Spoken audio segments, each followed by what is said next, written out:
Greetings, folks. Welcome to week 3.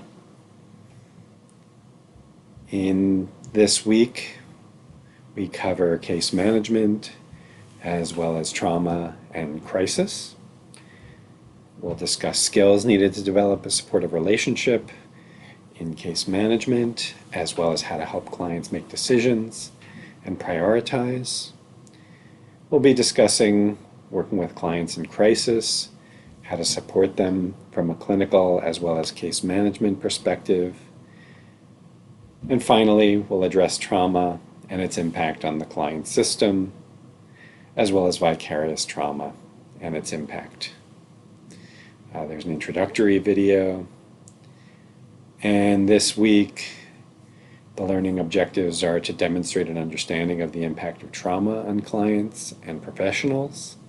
And secondly, to demonstrate an understanding of ways to work with clients in crisis. So this week we'll really be focusing in on case management models and working with trauma as well as working with clients in crisis. Regarding learning resources, 3 excellent articles looking at case management. The first one, Kia Bentley, her chapter on social workers as crisis counselors.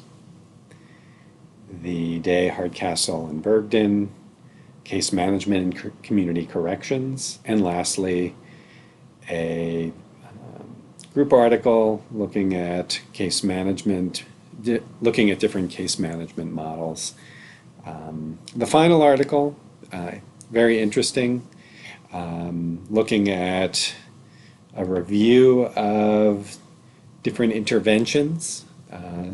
So this one will be more supplemental in terms of the learning objectives for this week, but an interesting article nonetheless.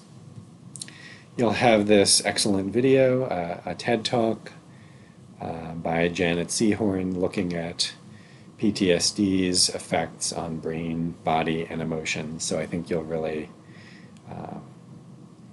see that this is a particularly impactful video, and I hope you get a lot out of it. We'll have a discussion based on the Janet Seahorn video, reflecting on the impact of trauma and how as a social worker it's important to have a good plan for self-care. You'll follow up with at least one classmate who does not yet have responses. What have you learned from their post and what can you add? As well as offer suggestions for self-care. Maybe something you've tried or considered trying.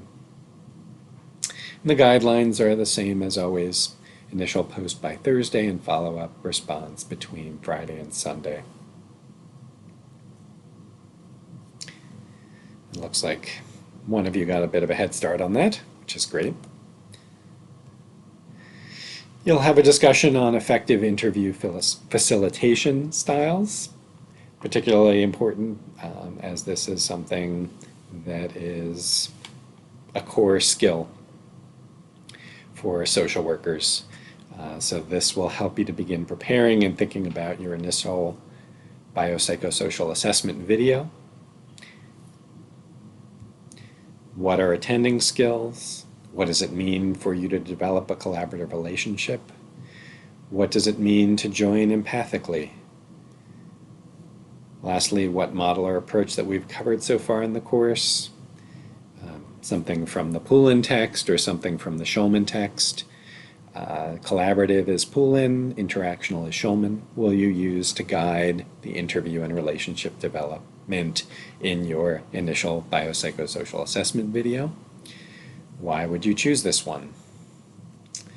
And you'll have the same instructions in terms of your response prompt as well as when you'll be posting and responding. And lastly, but not leastly, so to speak, you'll have your practice and evaluation interview paper, which is due a week from today. And I'll go straight to that assignment just so we can look at it. So you're going to be interviewing 2 MSW holding social workers about their practice. If possible, interview MSWs working with a variety of client systems, individuals, families, groups, and communities, and obtain their views about all of these. The theories and models of practice they use in working with their clients, actually theories or models, in some cases it may be both.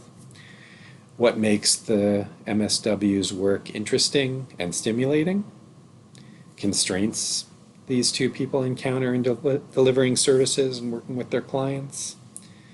4, their perceptions of the effectiveness of their work and how they evaluate their effectiveness with clients. 5, the professional social work values they demonstrate in their practice. So here you're going to perhaps draw on the NASW Code of Ethics that you talked about in week 1. 6, lastly, ways that they engage in lifelong learning, how they stay current in their practice. So what do they do to stay at the top of their game, so to speak? How do they stay up with changes that are occurring in the field, in practice, different practice modalities that they might use, things that are new. So that's the interview, and then you're going to prepare a 4 to 5 page narrative of your interviews, and this paper should summarize the responses you obtained in your interviews. So this is not, you're not going to be giving a word for word accounting of what the interviews were. You're going to be summarizing them. Secondly, highlight information that you found particularly interesting or surprising. Thirdly, you'll identify at least one practice recommendation that you would give to each social worker that you interviewed. They don't have to be shared with the interviewee. Certainly that's something you can consider. Fourthly, identify what other questions or topics you would have found useful in your interviews. What things didn't your interviewee say that you thought would have been important? What kinds of questions or topics would have been useful for you? And lastly, integrate readings regarding practice effectiveness and theoretical models.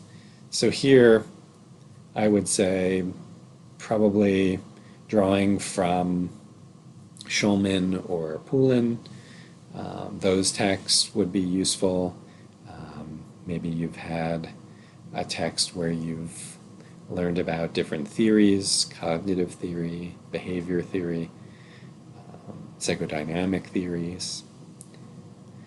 You'll want to make sure to provide in-text citations and references for any sources that you're using regarding the theories and models, as well as the NASW Code of Ethics when discussing ethics.